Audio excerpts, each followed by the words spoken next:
and welcome to episode number 32 of The Pitcher or the Hitter, the podcast by the M-SABR Dynasty League for the M-SABR Dynasty League. I am Cam. I'm Sahil. And it was a big week this week. The trade floodgates have opened, a lot of exciting matchups, just a fun time overall.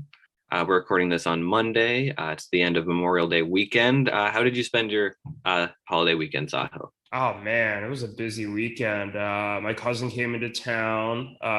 We went to some breweries. Really good Italian restaurant. I think some of the best pasta I've ever had. I've also discovered what I think might be the best beer I've ever had. And then we went hiking, 9-mile hike. My body's very sore right now. And I rewarded that with a giant brunch today and a lot of alcohol. So probably not turn. It's been a good day. Oh man, don't leave me hanging. What's the beer first and foremost? The beer is from Wooden Robot Brewery. The beer is called Good Morning Vietnam. It's kind of like a French. It almost tastes like a French vanilla coffee. Interesting. Yeah, It's really good. Yeah, that just sounds like a perfect weekend to me. How was your weekend? It was fun. Yeah. Kind of pretty rainy up here. Saturday, me and my girlfriend went down to Mystic, Connecticut. Oh. It's a oceanside town, really, really cool. It's like a seaport, and like there was an old like fishing village, whale fishing village, and kind of reconstructed like it was in the 1800s. And it was just a really amazing day. So much fun. Nice. Glad to hear you had a good weekend. Hope everybody else in the Dynasty League had a great weekend as well. Definitely a nice way to get the summer kicked off. Yeah, so the summer's getting kicked off, and so is our trade season. There were 2 trades, and Alex and Zach are single-handedly getting us going here and starting their tank and our busy trading season.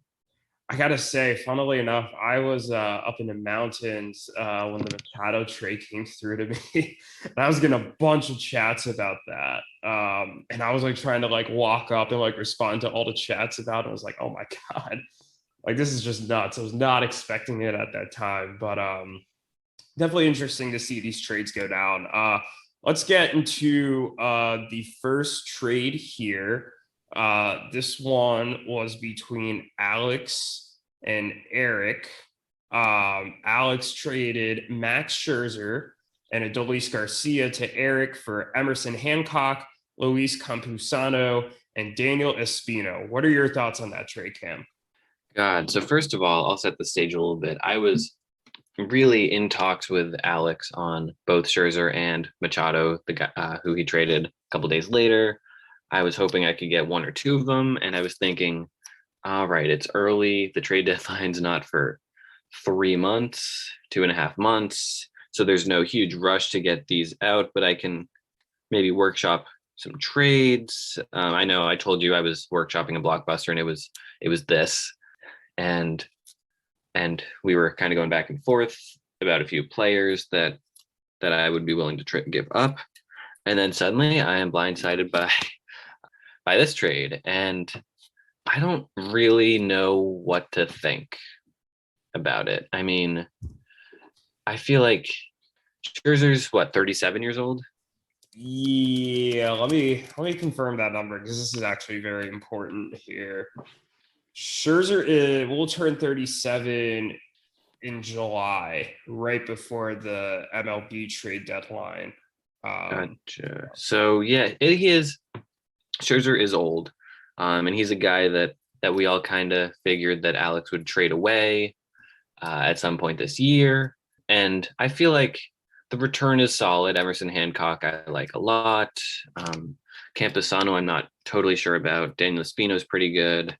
Maybe could have gotten a little more.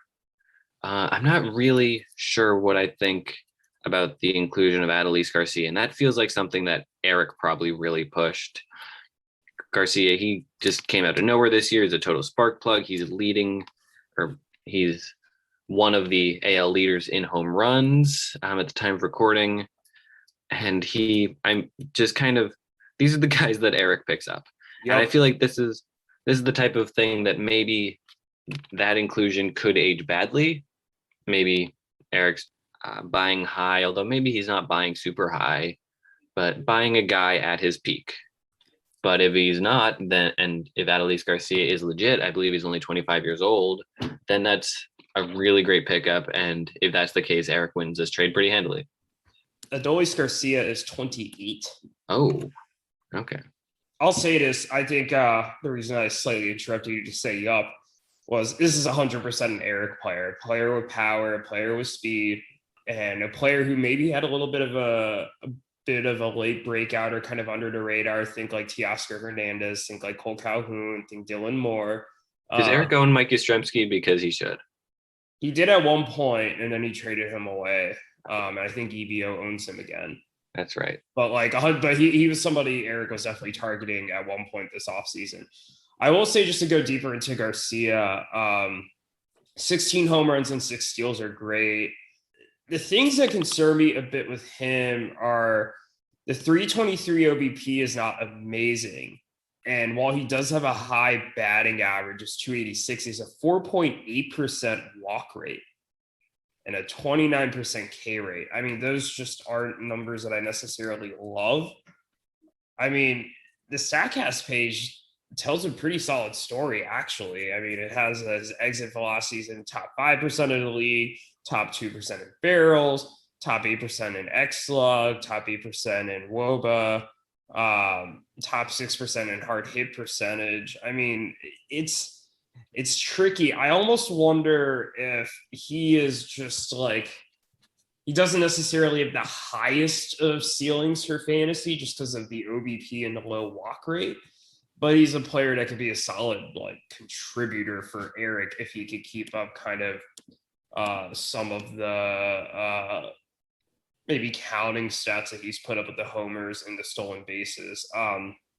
In his last full season in the minors, he had 14 stolen bases in 132 games. So I don't necessarily know if he's going to keep up the stolen base pace that he has.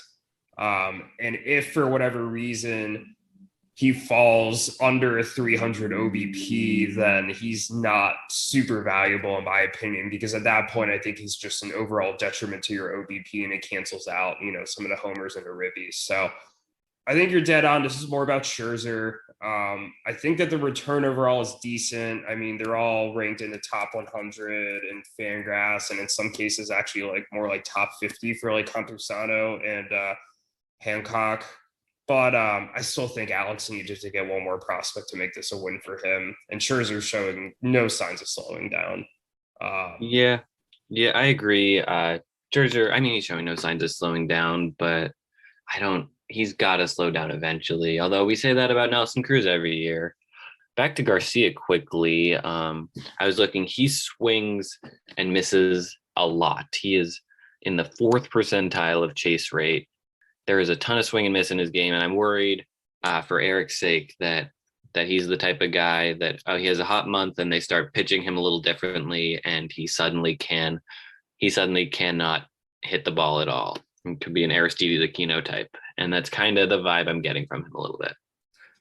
Yeah, and then like what happened? I mean, it's not even that hard to imagine him like having the stats decrease despite the good Statcast page. Because like if he's hitting 260, which is a above average batting average in Major League Baseball overall, the Major League average is about 245. That's you're pairing out with like a 290 to 300 OBP. And suddenly that's not looking so good, especially if you think that counting stats are going to go down. So if you think Garcia is not going to be that good moving forward, I think that this is a relatively fair trade, albeit maybe not one I would have made just because I'm not super high on Campusano, and I believe you're not as high on him either. Right. That being said, I think for where these prospects are ranked, I think that this is like a fine trade. This is kind of generally maybe the type of return I expected. On the flip side, if you think Garcia is going to be like an integral part of a team moving forward, or he's a breakout star, then I think Alex probably needed to get a little bit more in this trade. So I think when I first saw this trade, I was like, what the heck? This is like a really unbalanced. But the more I thought about it, I think the more I recognize it's not too far off from being an even deal. Yeah, I agree. I'd say, especially with all the depth Erik has in his farm system, I'd say he probably comes out the winner still. But yeah, it's an interesting deal for sure. I agree. I call him the winner as well. Want to switch to our next trade? Yeah, so this was the one, the Manny Machado deal. This one I was really bummed about because I wanted Machado pretty badly. I made a couple offers for him, and then I kind of got a little quiet on my end. And then I came back home on Saturday, and a deal had been made. So Alex traded Machado to Clayton and Jake for Marco Luciano and Alec Marsh. He's a starting pitcher. I don't know what team he's on, but what do you think of this deal? I think this is a lose-lose, and I don't think we have this happen too often. I usually feel like either it ends up kind of being a win-win or one of these sides just really dominates the trade. But I don't get this trade for either side. Let's talk about this from Alex and Zach's perspective. I mean, they gave up a lot to get Machado this offseason. They have a Paul Goldschmidt, Wilson Contreras, Gene Segura, Shane Baz, a first round pick or in 2 first-round picks.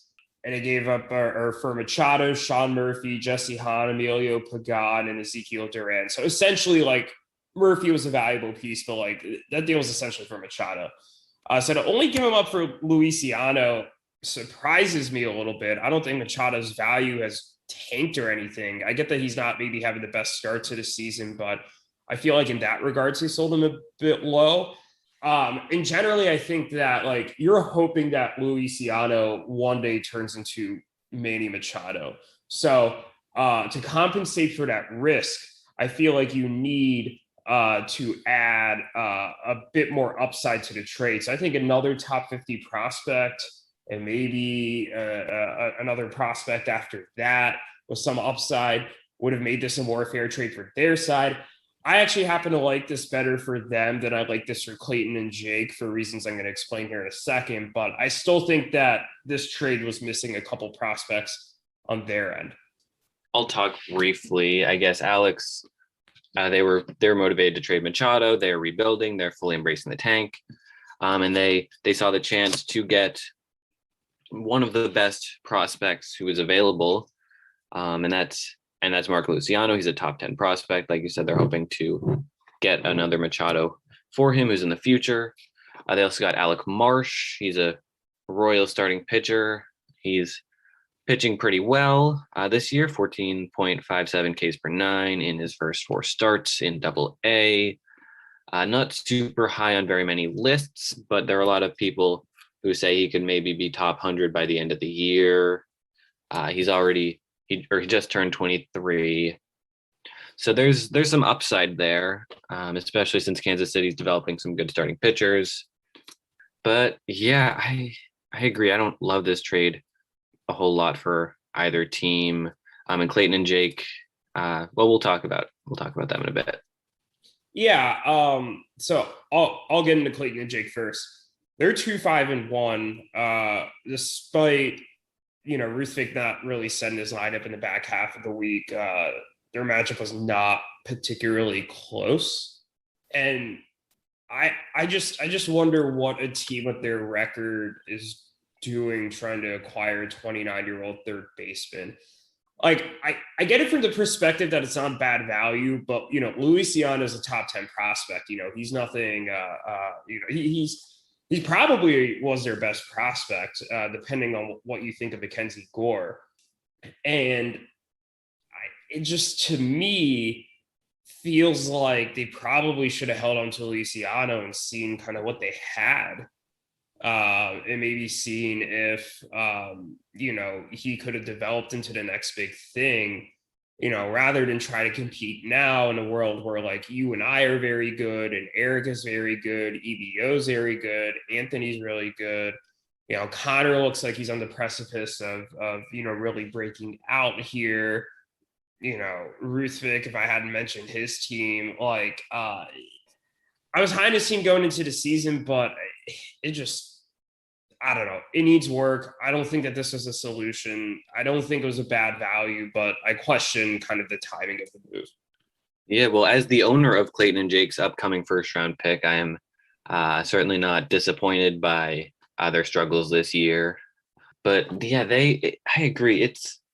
It's a weird fit. It feels like they're buying in for this year, despite the fact that they're 2-5-1, very far out of the mix currently, and they traded away, yeah, either their best or second best prospect.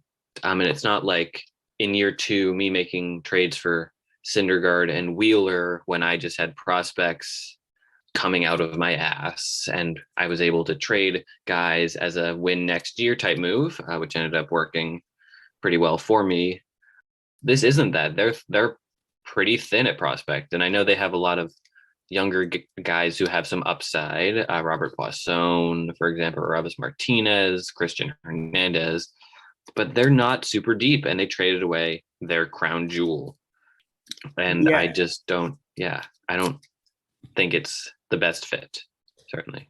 Yeah, I don't think this is the deepest farm system at all. I think it looks a bit worse than it has maybe at different points like over the past few months. And I think like the other thing I'll say too is like, actually, I'll pose this question to you.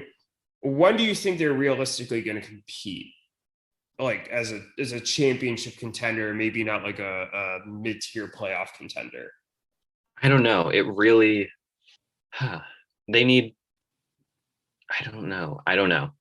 I think they need to change something. If they lose, I mean, a few more games in a row, I think it might be time to do a rebuild and trade a Machado type for a Luciano type, because they're not fully there right now. And maybe you could argue another two trades like this could get them into that top tier, but are they really deep enough to do that? No, and I don't think there's even any like there's no guarantee that two trades would just solve that problem. Like, I'm not saying there's look at this outfield, right? You're starting Clint Frazier, you're starting Hunter Renfroe, Colton Wong, who I guess is decent but not great, is like starting at second base for them. They've been dealing with like struggles from like Dylan Bundy. Zach Greinke hasn't had the best year when you look at his peripherals. Strasburg's been hurt a good chunk of the year. He can't stay healthy. Only does one quality start. Luis Castillo's been god awful.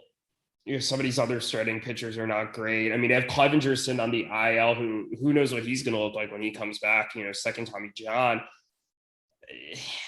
Machado doesn't solve all their problems. And let's say hypothetically 2 years is one we think they're going to seriously compete. Machado's going to be 31 going on 32 by then.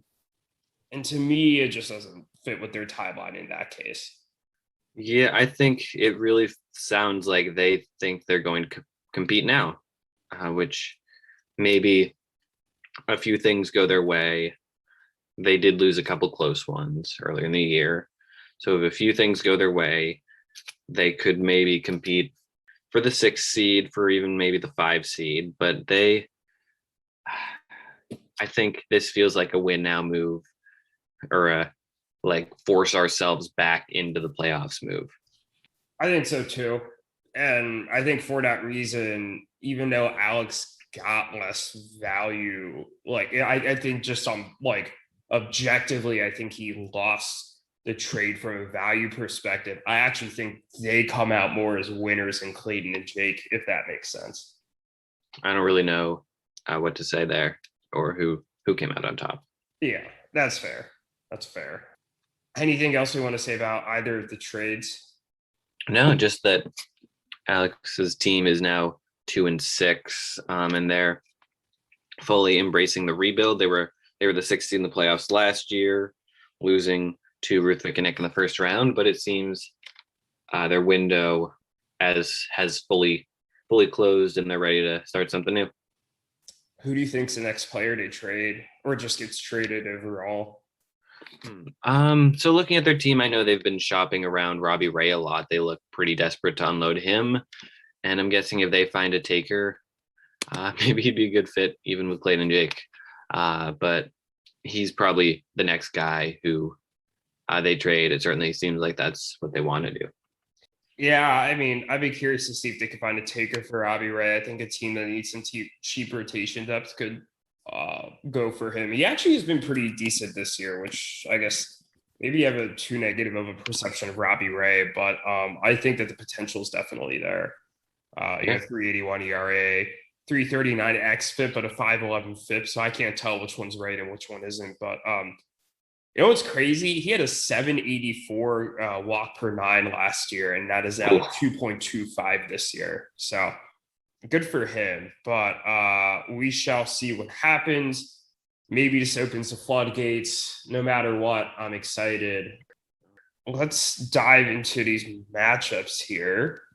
I think the first matchup we wanted to talk about was the tie. And you correctly predicted this tie.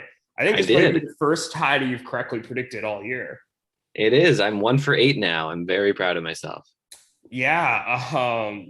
Let's dig into this one because it actually looked like to me that EBO was going to win there for a little while. And then it looks like Anthony kind of snuck back at the last second. Yeah, it was a weird matchup for sure. Team Resnick, true to form, had their 273 on base percentage, but really their hitting kind of sucked all week. Only 7 homers, 34 RBIs, 3 stolen bases, 29 runs. They had a rough week at the plate. But the pitching did well. 81 strikeouts. The ERA was just a little above 3. And they just did enough to beat EBO, who also had an off week. And when EBO has an ERA at 4.56, they're not going to win most of the time. And Anthony took advantage of that and improved to 6-1-1. Yeah, I mean, I think this is my whole spiel that I've said multiple times in the podcast about EBO has one path to victory. And their one path to victory involves them winning saves, holds, ERA, and whip. And like you said, they didn't win ERA or whip. It actually surprised me how high their ERA and whip was. And it wasn't starting pitching that was really the problem. It was their relievers. It's just not a lot they did offensively. 5 homers and 24 ribbies is not good, like at all. I mean, the steals are nice. The OBP is nice. But I mean, man, this offense is underperforming and not doing well. And I think what additionally scares me about this offense is that they just like lost Marcelo Ozuna. Like not only because of the injury, but the whole domestic violence issue. So he's probably done for the year. And then He might be done permanently. I think his career is over. I hope his career is over. I hope so too. Yikes. I hope so too. That was pretty bad. But like we're starting Josh Naylor and Harold Castro in their outfield at this point, and Jed Lowry in their infield, who despite a hot start's kind of cooled down a bit. And they have a low key. Blake Snell's been kind of an albatross for them. Like I don't think he's had a quality start, or maybe he's had 1 or 2. And he hasn't looked particularly good all year. And I just wonder if this is one of those teams where, you know, you build very well, but just shit just doesn't work out. Yeah, God, I don't know. I mean, they did just tie the team with the second best record in the league, and they did have a 357 on base percentage with 7 stolen bases. So I'm not going to be so doom and gloom about them. They had the second most doubles this week, but yeah, it feels like they're playing to tie most weeks, and they've tied 3 times, which is tied for the most ties any team has ever had. And we're 8 weeks into the season. It just feels like they could be doing more. And especially with, the pitching staff not being good this week, it's going to be tough for them to win games like this. Yeah, I mean, if you take out their 9-2-1 win over Daniel and Alex, they have not won more than 6 categories in a single week. God. Their only other win was a 6-5-1 win over Yuki. And then they have 3 ties where they won 6 categories. And I think that's also telling too, you know, if you're only winning 6 or 7 categories, that really shows just how narrow that path is. So, I mean, I think something needs to change. And then briefly on Anthony, I think he'll bounce back next week. was kind of a weird week for his offense, but his pitching did fine. And hopefully he gets Trout back soon. I mean, that's really the only thing I think that's going to hold him back. Well, that, and maybe I think he needs a bit more pitching depth, but I'm not too concerned that he tied this week. Yeah, I agree. He's facing me this week, which should be fun. But I'm not super concerned about his team, even though they didn't look great. They're 6-1-1. They've I wouldn't say they've got a playoff spot locked down, but they're really far ahead of the bubble at this point, and their pitching still looks great. Yeah, can't argue with how their team has performed so far. And I think you're dead on. I don't think they have a playoff spot locked up by any means, but this team's playing well. So, good for them. All right. Ready to move on to the next matchup? Yeah. You want to go into me versus Erik? Yeah, I do, because this matchup looked well, it looked like you had a chance to lose it at the last second, but you ended up pulling it off. Why don't you talk about how your team played this week? Yeah, I feel like one of the themes of my team is like I'll start off the week really bad. And then like on Thursday or so, I start to kind of turn things back around. You look at my matchup like on Saturday night and you're like, oh, like he's probably going to win it on Sunday. And then sure enough, I pull it out. It looked like that's what was going to happen, but Erik kind of made it close at the end of Sunday. Tyler Chatwood walked 5 batters after Brandon Woodruff had a fantastic game to give me a pretty healthy cushion and whip. And I flipped whip into on Erik's side. And then my offense did very well yesterday, but they weren't getting a lot of homer and RBI numbers, whereas Erik's was. And it wasn't until a late home run by Max Muncy that I was really able to solidify it. So I won 7-5. I thought that I had a particularly, good week offensively. I was pretty happy. The 47 RBIs was, I believe, tied for the league. My 51 runs was the league lead. My team now is actually stealing bases with Tatis and Yelich back in Profar, so I like that I'm not kind of punting that category anymore. And a very good week pitching wise, like a 2.37 ERA. I only used 7 starts, but 6 of them were quality starts. Somehow only finished with 1 fewer than Erik. But I feel like overall, good week for me. And I also think Erik played really well, but just kind of was a victim of playing a good team. He happened to have 12 starts this week, put up 7 quality starts, so very good. Did that with a good ERA and a whip. And then offensively, he put up pretty comparable numbers in mine. I mean, they almost looked identical up until Saturday, and then it kind of diverged a little bit.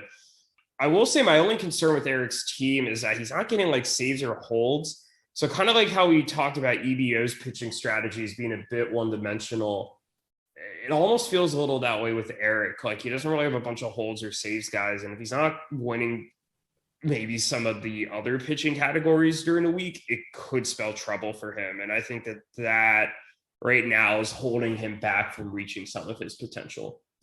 Yeah, that's true. But I mean, holds and saves holds certainly are a lot easier to stream than the pitching categories. So I think it is a good strategy to do what Erik's doing and get the starting pitching first. And I don't think that's a super big issue for him. And he did have a great week with his starters for sure.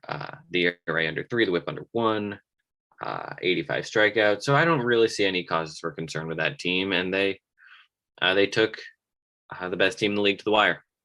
Yeah, I mean, I wouldn't call it a cause for concern as much as I just think, like, it could make things a bit trickier. And, like, when you look at the composition of his roster, he has a couple holds guys, but, maybe not like a whole ton or maybe not some that you would consider maybe in the higher end. So I guess I'm used to seeing Erik teams, like, leading in holds most weeks, and he's just very much not doing that right now. But I think you're right. There's no real reason for concern. He just kind of ran into me playing very well, and that's how it goes. Pretty much. Is there anything more you want to say about this matchup, or do you want to move on? No, I don't really think I have too much more to add other than I'm 8-0, man, even despite all the injuries. So I am very excited for this team. But let's move on. I'm not going to sit here and brag about the L champs all night. That's true. You're looking good. I still don't think you're gonna go undefeated, but this was one of your toughest tasks of the season, and you came out on top. Yeah, Um, I will add this for everyone who gave me flack about the first half of my schedule being easy. The last 4 weeks, I played Anthony, then you, then Connor, and then Erik. All four of which are teams slated to make the playoffs as of right now, and I beat them. So, yeah, all champs are ready to repeat. But let's move on. What's the next matchup that you want to get into? um, Andrew is now 3-5. He has a better record than three other teams, and he has the same record as EBO. So let's talk about him and how he won 8-3-1 against Alex and Zach. Yeah. I mean, I think we both picked Alex and Zach thinking that like they would beat a better team. I guess it doesn't really help that they traded away Machado, Scherzer, and Adolis Garcia, but Andrew actually played pretty decently. I mean, he won what 8 of the 12 categories and tied in another. And it was really on the strength of his pitching. Sub 3 ERA, 6 quality starts, 5 saves, 8 holds. He finally broke my streak of winning, of having the most holds in the league every week. His offense was not that good, but he did just enough. This is kind of an interesting win for him, and I don't know if he's going to keep this up pitching wise, but if he's got some interesting arms there. Yeah, absolutely. I mean, God, the pitching was terrific this week, and he did enough to win, and he did enough to win handily. He wasn't pressured at any point this week by Alex and Zach's team. He won, yeah, 8 holds. He won quality starts 6-2. He won doubles by a lot. I guess OBP was tight, and I guess runs was tight, but ended up on Alex's side. But yeah, looking at some of those pitchers, I mean, the bullpen, Cesar Valdez got blown up, but Ryan Yarbrough made a couple good starts. Sean Manaea was great. He got him a quality start. Who else? Good start for Stroman. Good start for Herman Marquez. 2 great starts for Kevin Gausman. I mean, they've got some guys. They've got some dudes, and if they all put it together in a week like this, he would have beaten a lot of teams. So good job to this pitching staff. And if they're obviously not going to make the playoffs or anything, but he's got some guys, especially Kevin Gausman. I'm surprised that no one wants him because Andrew seems to be shopping him around and he hasn't found any takers yet. I don't think it's that he hasn't found any takers. He just hasn't found an offer that's suitable to him. That's true. And it's beginning of June when you'll be listening to this. So there's plenty of time for Andrew to find a suitable Oh partner. yeah, absolutely. No, time is on his side there. I think you're right. This is definitely not a playoff team, and I do definitely still think that the talent is not quite there, especially in the offensive side of the ball. But I think you're starting to maybe see some developments here, and this team's exceeded my expectations. And I thought that they were basically a lock to finish with the worst record in the league. I don't think that anymore. In fact, I think it's less likely they finish with the worst record in the league than not doing so. Yeah, I agree. If it's them versus the field for worst record in the league, I would take the field, especially since they now have a 2-game advantage on Yuki's team. Yeah, Yeah. man, did not see this coming. Yeah, I mean, I agree. They do own their own first round draft pick, which is a little rare, but that's maybe for in terms of the tank, if they want one of the top draft picks, that hurts them. But there really is no consensus top guy, and so that's not a huge deal. And there's a lottery anyway. So I say good job, Andrew. Go win your games. Absolutely, good for him. Just keep fighting. But let's dive into our next matchup here. Which one do you want to go into? I guess we should talk about mine because I almost lost to a team that wasn't setting its lineup. This would have been really embarrassing for me. Daniel and Alex, they didn't make any acquisitions. They had a starting pitcher who was hurt in their lineup all week. They weren't setting their lineup, and even still, they almost beat me. It was bad, and I get that the rainouts, the entire East Coast was in rain delay from Wednesday on, so those that kind of brought everyone towards the median. But it my team didn't play very well this week. In the 30s for runs and RBIs, on base percentage below 320.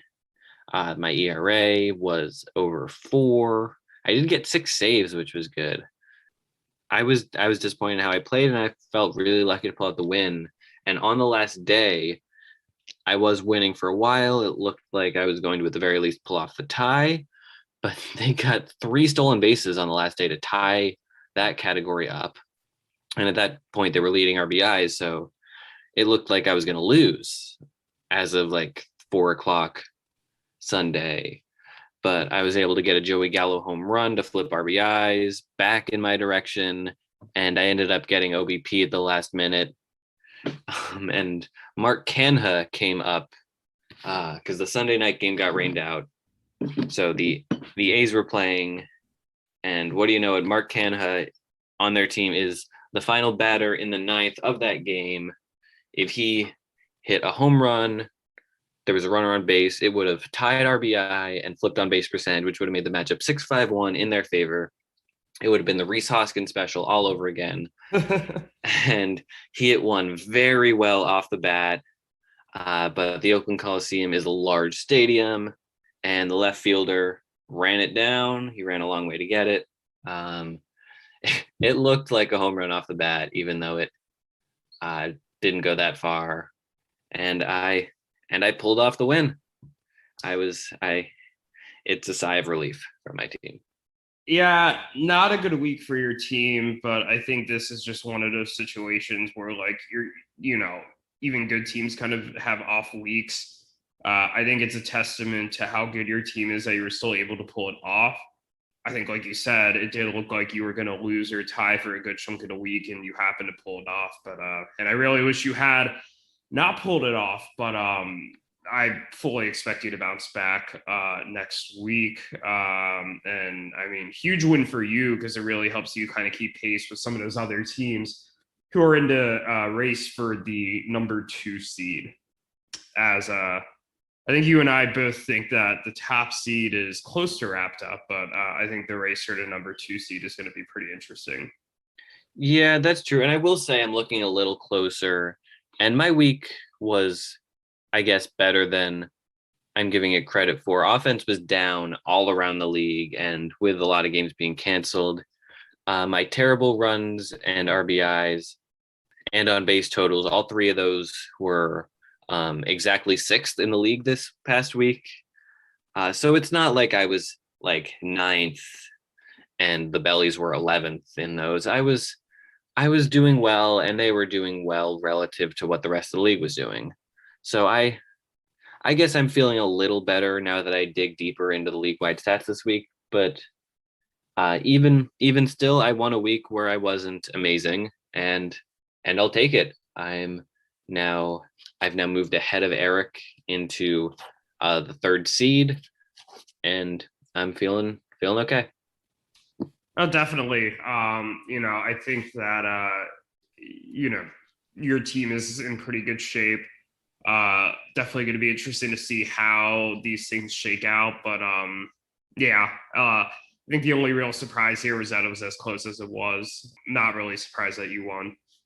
Yeah, it is disappointing that I'm kind of playing to the level of my opponents.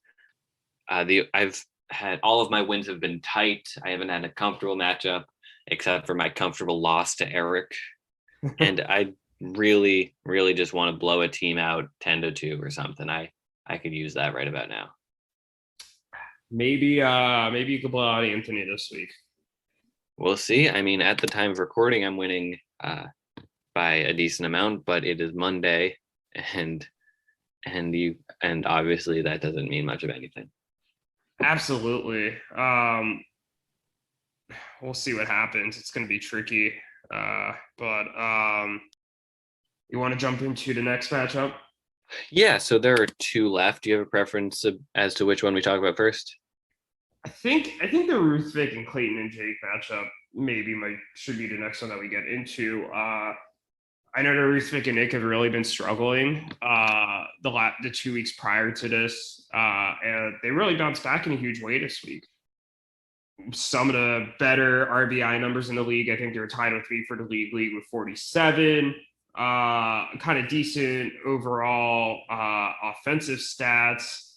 On the pitching side, 3.30 ERA was great. Maybe a little higher of a whip that you want to see at 128, but they did pretty well in the rest of the pitching categories as a whole.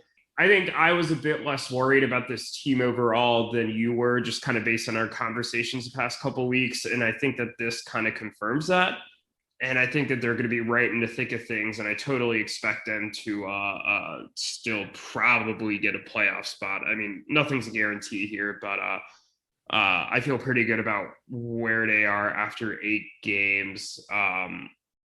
Although I'm sure that they had their expectations set maybe a little higher after their 3-1-1 start and just maybe general preseason kind of predictions for them. And I feel like we've touched on Clayton and Jake a bunch, so I'm not really going to go into them other than to say, I mean, 273 OBP. Yeah, they had the exact same awful on-base percentage that Anthony had this week. Kind of a fun coincidence. Two teams having the exact same on-base percentage. You don't really see that hardly ever. And it was I wouldn't say historically terrible, but it was nearly terrible. It was nearly a noteworthy bad OBP. Yeah, and they both got the same one. It was bad. And I wonder where they had a 4 home run week this week. I wonder where that ranks in terms of bad weeks at the plate. And I know EBO only had 5 this week, and Andrew only had 5 this week. That's weird. There were a lot of low home run totals around the league, and I wonder how all of those stack up. Yeah, that was. They really need to get this offense together like quickly, especially if with some of the pitching injuries that they have, or they're going to just fall even farther behind. Man, that OBP was bad. Yeah, and I'll touch on Ruthvik's team because I was a little harsh on them perhaps last week. They had a solid week for sure. Rafael Devers hit 3 doubles and drove in 4 runs. Jose Abreu was just absurd this week. He had a 483 on base and drove in 10 runs with 2 homers. They got 3 home runs from Freddie Galvis, who I didn't even realize they owned him. I'm looking, and they picked him up on May 17th after Anthony dropped him a few days earlier. He owned him for, Anthony owned him for 7 minutes. And I owned him previously, and he did all right on my team during my big injury kick. And yeah, overall, one of the better hitting weeks of any team this week. And they were able to handily beat Clayton and Jake. Absolutely. Definitely good to see Ruthvik bounce back, and definitely not as great to see Clayton and Jake maybe struggle the way they did, but definitely an interesting matchup nonetheless. Yeah, and looking at Clayton and Jake, I mean, they've lost 3 in a row now. And looking at their division, they have not really lost any ground because the Fighting Bellies have also lost 3 in a row, and Moneyball have also lost 3 in a row. And I talk about the last 3 games because those are the 3 matchups since we've started going between divisions. Those 3 teams are combined 0-9 against the Burke division. The top 2, Benintendis, Chickentendies are 2-1 against the Burke division, but they've traded away all their best players. The top 2 in your division are great, obviously, but there is just a stark divide, and it's bigger than ever between the two divisions. I mean, you look at my division, I'm playing well, Ruthvik's playing well, Erik's playing well, EBO, despite the record, is playing well, and Conor even is in second place. And then you look at your division, and there are two great teams and four that have just been awful. And makes me glad the divisions don't mean anything. Yeah, I can't say that I saw this coming totally. Like, I thought that Andrew would be the worst team in the league. You know, I thought that Conor was still a year away. You know, I thought Clayton and Jake would be a bit better than they are. I had maybe some hopes for Daniel and Alex. I mean, I thought your division would inevitably be better, but I didn't think it would be to this degree.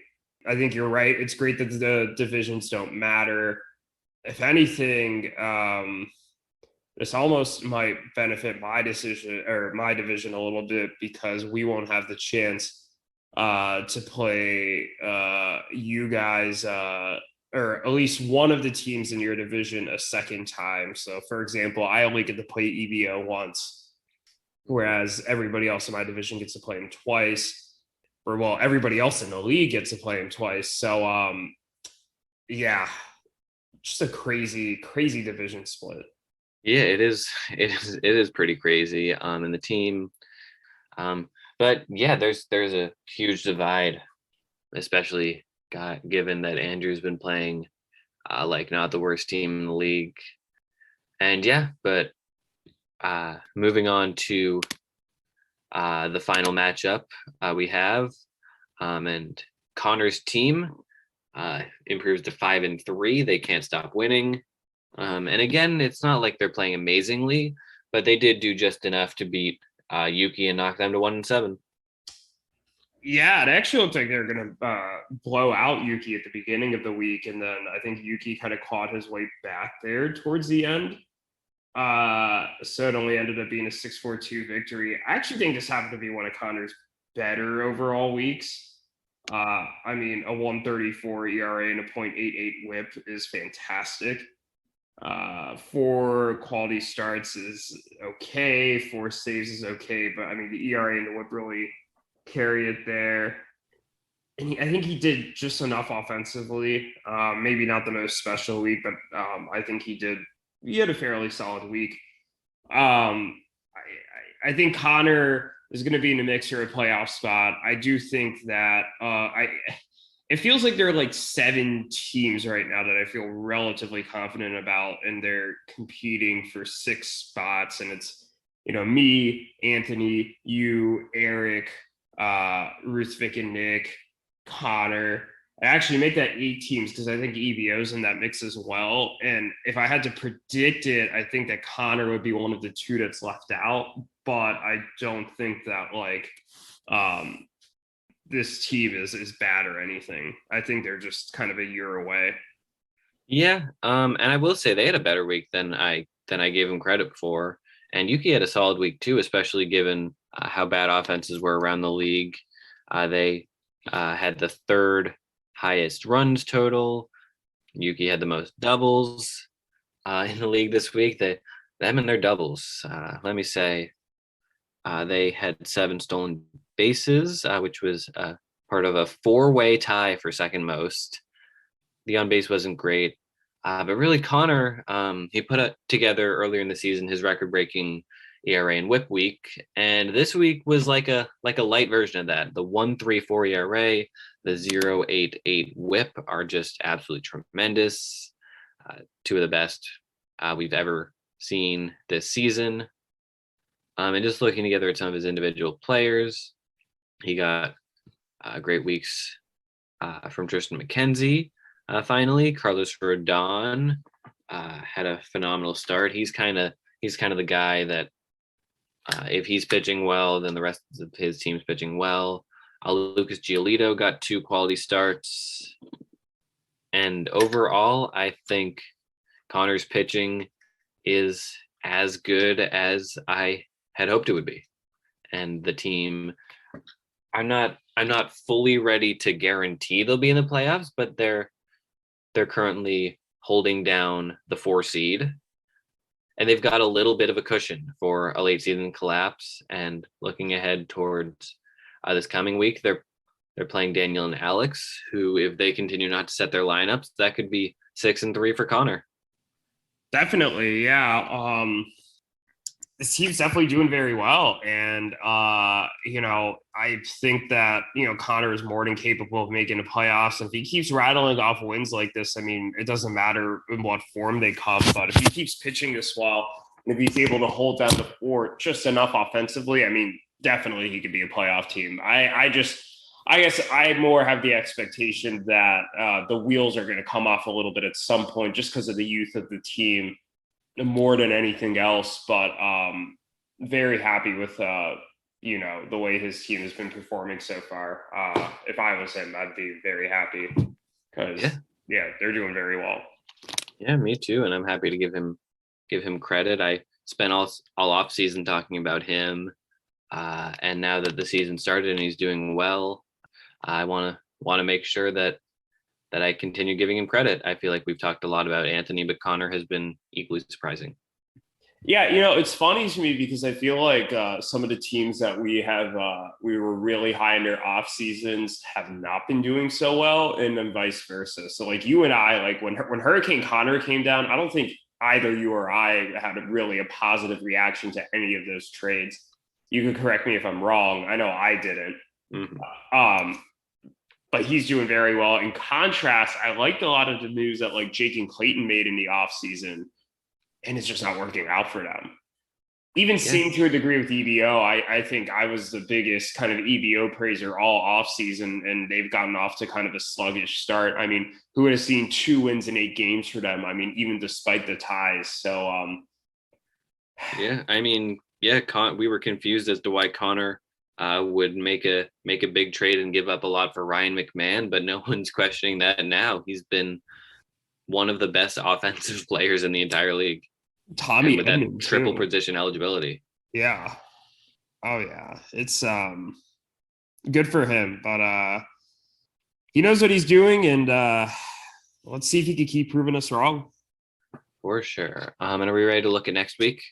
Yeah, let's do that. What was the matchup we wanted to preview?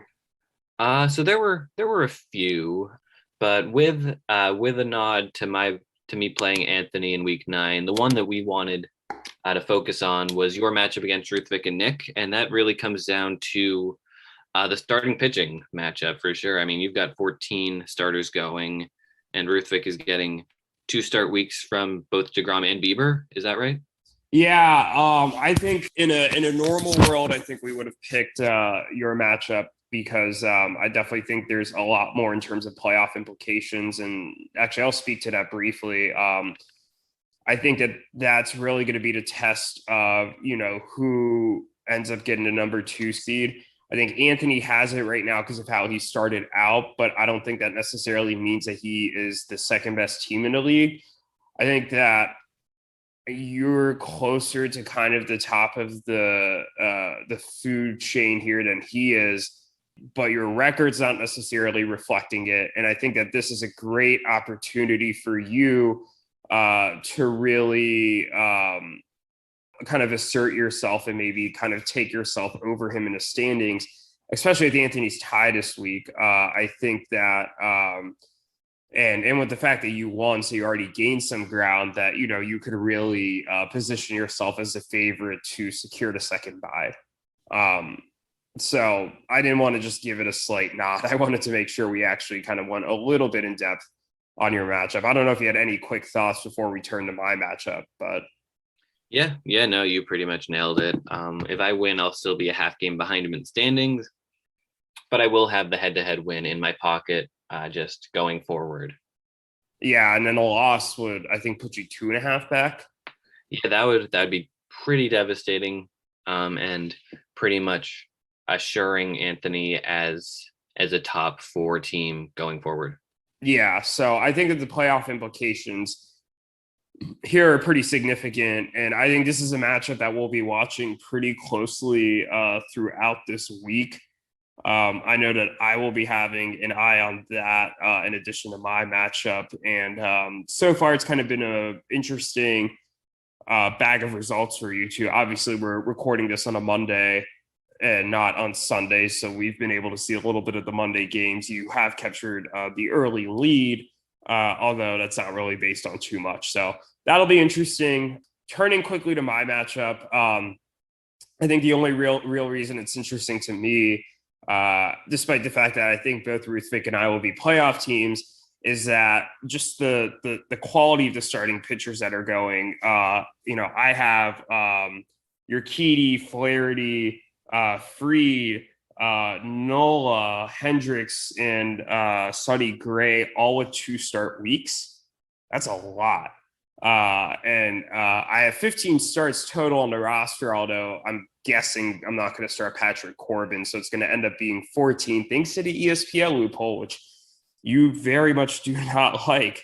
And then Ruthvik has DeGrom and Bieber with 2-start weeks, among other pitchers. He's got Marco Gonzalez coming off the IL. Who else has a 2-start week for him? Matthew Boyd, for those who think that Matthew Boyd is a good starting pitcher. I'm not one of them, but I guess some people like him. So low key, I think both of these teams could break the 100 strikeout threshold. Yeah, I think low key it would kind of be an upset or a surprise if you didn't hit 100 strikeouts just with your 14 starts and you getting 9 on Monday. I'd be more surprised if he didn't. Yeah, at the time of recording, Flaherty's maybe like halfway through his start, so I have 15 strikeouts between him and the finish Urquidy start. So we'll see what happens with that number. That's definitely something we'll keep an eye on this week. But there you go. That's like 2 big matchups with playoff implications kind of all around. Any kind of finishing thoughts on either my matchup or your matchup? No. Let's dive in to our predictions for this week. And how did we do last week? I know I got the tie right, but what else did we get right or wrong? Not the best week for me compared to you. So I correctly predicted myself. I was incorrect in picking Yuki. I was correct in picking you. I was wrong in picking Alex and Zach. I was correct in picking Ruthvik and Nick. And I picked EBO to win when they tied. So how are we counting tie or an EBO win, but them tying in the standings? Is that a tie for me? It's a tie for you and a win for me. Okay. So that means I will finish the week with a 3-2-1 record. As for you, you picked me to win correctly. You correctly picked Conor to win. In hindsight, I have no clue why I picked that upset. You correctly predicted yourself to win. You were also wrong in predicting Alex and Zach to win. You were wrong in predicting Clayton and Jake to win. And you were correct in picking the EVO and Anthony tie. So you were 4-2 on the week, which brings my record up to 31, 12, and 5, and brings your record up to 25, 12, and 11. So if I could do math correctly quickly, that's the equivalent of me of 33, 14, and 1. And that is the equivalent for you of 30, 17, and 1. So you're like 3 games back of me in our prediction standings. All right, getting a little closer. Yeah, definitely. You got a half game here this week, so let's see if you can catch up in future weeks. But let's go into picking the schedule for this week. I'm not giving too much weight into any of the starts so far. I picked all these matchups last night, so I have not changed them. I am picking myself over Ruthvik. Haven't gone wrong picking myself this year. Not going to change it now. I'm going to pick Conor over Daniel and Alex. I think it's a pretty favorable matchup for Conor. I'm going to pick EBO over Alex and Zach. EBO will be 3-3-3 if I predict this right. Lots of threes. I think that Erik will beat Yuki. That should be a blowout. And I'm going to pick an upset special of the week here. you might not even call this an upset because Andrew has a better record than Clayton and Jake, and I think Andrew's going to win. Wow, that's an upset. I mean, going into the season, would you have picked Andrew to win any matchup? I mean, maybe I would have picked him to beat like Yuki at one point. You know, he's got to win one at some point.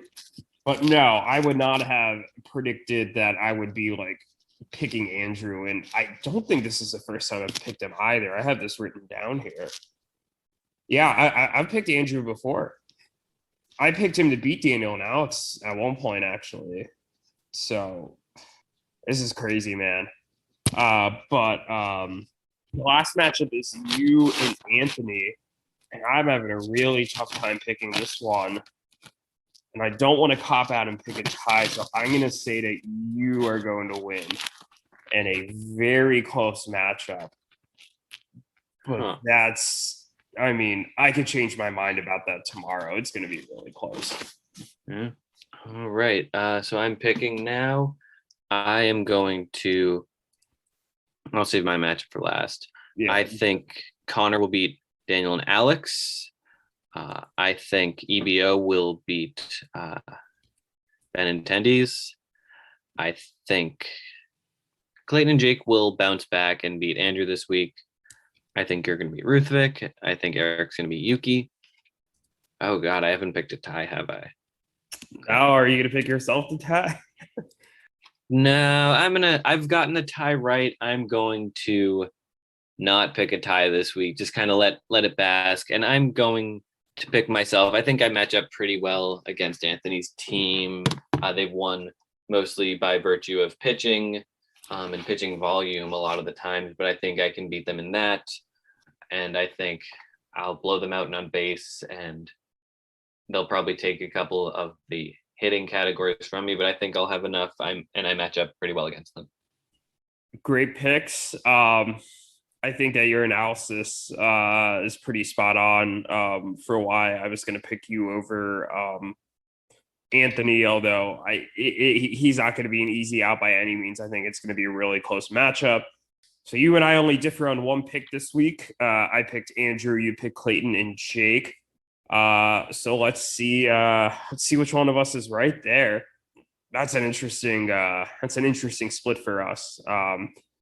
But yeah, anything else you want to add before we wrap up this week's episode? No, I don't think so. Yeah, another fun week this week, and week 9 is shaping up to be a good one as well. Definitely. No, it's gonna be another crazy week, and maybe we'll see another trade or two. I sure hope so. Yep.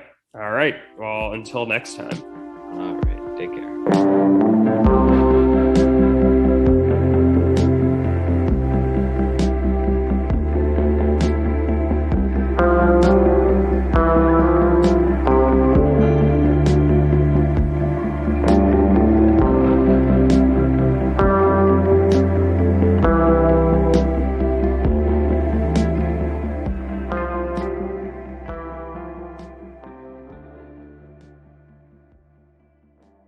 This podcast is good.